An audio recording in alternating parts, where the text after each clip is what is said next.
আসসালামু আলাইকুম। তো আজকে চলে আসলাম আমার একটা নতুন ভিডিওতে। আজকে আপনাদের কিছু জিনিস দেখাবো। ঢোল বক্সের সার্কিট দেখাবো। এটা হচ্ছে ঢোল বক্সের সার্কিট, যেটা আমার চ্যানেলে আর আগে ভিডিও দেওয়া আছে। এটা হচ্ছে হাই কোয়ালিটি, যেটা ভালোটা আর কি। এটার ভিতরে দেখবেন কি করে বুঝবেন যে এটা ভালো। এটা দেখেন, আপনার দুইটা আলাদা আলাদা আইসি দ্বারা এটা তৈরি করা আছে এবং এটাতে দুইটা মাইক বাজানো যায় এবং এটা অনেক উন্নত। এটা দেখে বোঝা যায় এটা এই সিস্টেম আর কি।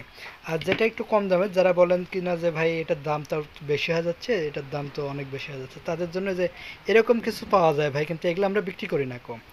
এটার দেখেন, এটাতে একটা মাইক বাজানো যাবে, শুধু একটা মাইক বাজানো যাবে এবং এটাতে কোনো ওরকম বড় আইসি নাই। বড় আইসি নাই যেটাতে, এটাতে যেমন দুইটা বড় আইসি আছে, এবার এটার যেই সাইজটা দেখছেন এটার মতো কিন্তু এটা না। এটার যেই এসি সাইডটুকু, এটার ভিতরেও কিন্তু দেখেন কিছু অনেক কিছু কম আছে এবং এটার যে এম্পিয়ার বের হয় তার সাথে এটা কিন্তু অনেক বেশি এম্পিয়ার বের হয়।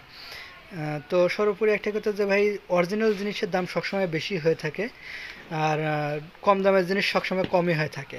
এটা দেখেন যে আইসিটা ব্যবহার করছে এখানে, এটা হচ্ছে এর আইসি। আইসিটা এটা পুড়ে গেছে, আইসিটা পুড়ে গেছে, তারপরেও দেখাই আর কি। এটা হচ্ছে আর আইসি, আর এটাতে যে দুইটা আইসি ব্যবহার করা হয়েছে, বড় বড় দুইটা আইসি ব্যবহার করা হয়েছে। এই আইসিগুলো কিন্তু পুড়ে গেলে, নষ্ট হয়ে গেলে এগুলো কিন্তু পাওয়া খুব কঠিন, পাওয়া যায় না বললেই চলে। মেরামত করা সম্ভব আর কি, এরকম মেরামত করা যায় না এগুলা। যার কারণে মানে যে এই সার্কিটগুলো ব্যবহার করা যায়, ভালো হয় আর কি।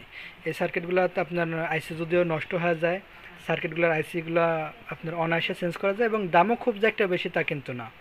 40 টাকা 50 টাকা বা খুব ভালো তা নিতে গেলে 80 টাকা দাম পড়ে এগুলা, এরকম আর কি দামের ভিতর। তো দুইটা আপনারাই বিচার করবেন যে ভাই কোনটা কীরকম। অনেকেই বলেন যে ভাই কম দাম, এত দাম কেন, এত দাম কেন, এই তার তফাৎ আর কি। তো আজকের মতো এই পর্যন্তই, সবাই ভালো থাকবেন।